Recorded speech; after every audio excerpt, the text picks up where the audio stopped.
And that's called Do Anything You Want To, and it's by Thin Lizzy. And we have a sizable chunk of Thin Lizzy in our studios this afternoon. We have Phil Lynott and Scott Gorham. Phil, welcome, and Scott, welcome to you too. How you doing, sir? Nice to see you. Good to see you. Look, the success of the Live and Dangerous album took a lot of critics really by surprise.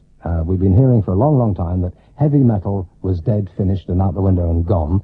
But did it surprise you that you came out with the most successful Thin Lizzy album at the peak of punk's popularity?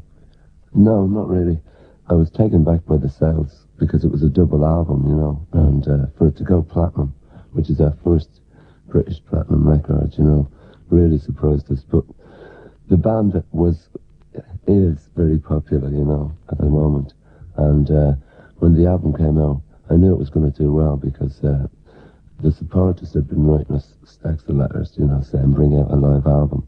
And we weren't really against the new wave thing at all. Whereas we're a hard rock band, you know, we differ slightly from heavy metal bands which base their thing on riffs. We sort of base it on songs, and the kids were actually getting off on the song. So in one respect it didn't surprise me at all. It was just the success of the record really surprised me. Going platinum was great. You've had quite a connection with punk, though, haven't you? Or new wave, or whatever you want to call it. And in fact, you've played on various records and assisted in the production of various punk and new wave records. Yeah, you know, chance me on with anything, you know. Musicians are musicians, whichever name you want to give them, whether it's heavy metal, new wave, hard rock, whichever. I mean, I can remember a time it was progressive and underground, and, you know, so, I mean, the names that the critics give it has nothing to do with, like, what actually goes on. If it's good, the kids will like it, you know what I mean? All right. Scott, how's the current tour going down as far as you're concerned? Well, it's going down great. I mean, we've got about 30 days now, and they're completely sold out. The audiences have been amazing. I don't know what we expected, really, on this tour, but all I know is it's going down really nice.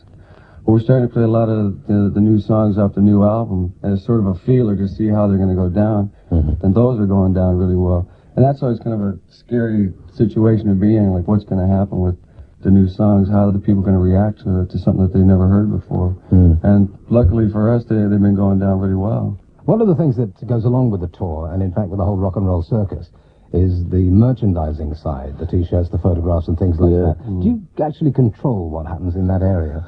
Well, we have official programs and badges, which we take a lot of time off on making sure that the kids get quality and value for the money, you know, but there's a lot of pirates going around, and they just sell, like, really trivia stuff. I mean, I've seen sort of photographs that I could take better myself, you know, and they sell them for £1 a go, or, like, I've seen pictures of the band with Eric Bell in it, you know what I mean? Like, that was 3 bands ago, you know what I mean? So I'd recommend to the supporters to get the official stuff, because at least that's been checked by us. Rip-off.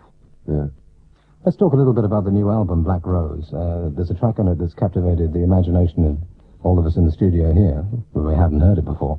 A track called Got to Give It Up, which is quite involved. Yeah, well, that's my alcoholic song. You know, every morning, like, when I get up with a hangover, I found I kept saying, oh, I've got to give it up, or I'd find myself smoking a cigarette and go, oh, I've got to give this stuff up, you know. And I wrote a song, so now it's become my little anthem every morning when I wake up. I sing this song in the bath, you know.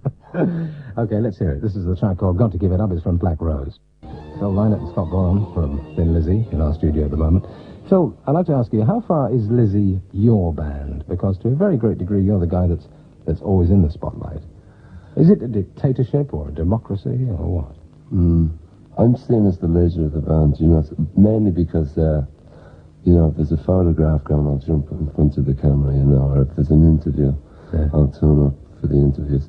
Whereas I'm seen to be the front man of the band and everything. When it comes to arranging the songs and everything, it's a band decision, you know, and if we're making a decision on, say, the program or the album cover or something, it's always a band decision. Even when I bring down, say, a song I've written, like, the arrangement of that song would be a band decision. So I'd say it's more a democracy. We're really like a unit, you know, much more so than people think, you know. I mean, Brian Downey has as much power over decisions that affect the band, and Scott, you know, and Gary, than I do. I'm just seen to talk a lot, you know. Chatty Irishman, that's what it is. It's the blarney. Would you agree with that, Scott? Or, I mean, you have a go at him if you like now. No, I mean, I don't think it really makes any difference to anybody else in the band who's the leader or who isn't, just as long as everything gets done the way everybody wants it done, you know. For quite a long time, one got the impression that you had probably the shortest guitar lead in history because you were standing up against the stacks and you would never come to the front. So, yeah, he had to keep giving me a boot in the butt there to get me out in front. Why was that? Well, I think when, you first get in a band like this, it takes a while to get courage up to play in front of a lot of people, and it took me a while just to get up the confidence and the courage to actually get up there and say, hey, it's okay, I don't mind people listening to me or watching me or whatever. It's no problem anymore. I just have a hell of a lot of fun at it. And that's pretty evident when you're on the stage these days. There's no criticism here of Brian Robertson, but your current colleague, Gary Moore, is, let's face it, one of the greatest British players. Is there any competition when the two of you are on the stage? Yeah, but I think it's more of a friendly competition there. It gives that little bit of an edge to the whole thing. You're always trying to better yourself the whole time as a player and a entertainer or whatever, It just makes it a lot more fun. I mean, if the whole thing was really nice and cheesy and all that up there, it'd become really blasé and no fun anymore. So we're both giving each other this little competition number going down. Yeah. But we never carry it so far as it's going to hurt Thin Lizzy. I mean, we never let it get in the way like the big ego trips and things like that.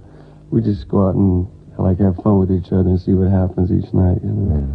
Phil, about solo albums, there's a little buzz going around that you might actually attempt one yourself. Yeah, well, I've been trying to get one together for about the last year, but Lizzy keeps taking all my best material, so I've only got about half an album done, but I'm hoping, fingers crossed, to get it finished by the end of this year. I'll get a single out, definitely, and I've been paid money for it, so I'll be looking for it. Under an obligation, are you? Well, while we wait for that solo album to arrive on the scene, tell us a little bit about Black Rose, the current album, and what's the song all about? I believe it's got some Irish historical meaning. Yeah, I mean, it's based on legends. I wrote the number about 2 years ago, and I tried to get as many legends and myths and good things about Ireland in it, there's a line that Georgie knows best and Oscar's so wild, and it was a joy that Joyce brought to me. And Gary had a few jigs and reels that he knew, him being Irish as well. He added a bit to it, and he had a few original Irish things that he'd come up with, and it ended up being like the longest track on the album and the hardest for us to work out, so consequently we gave it the title track. I mean, Roisin Dove is the Irish for Black Rose or Dark Rosaleen, which is a name they had for Ireland in the old days during the Troubles, Sure. and the poets, and when they'd write about Ireland, they'd call it My Dark Rosaleen or Roisin Dove, and that was basically where the idea came from.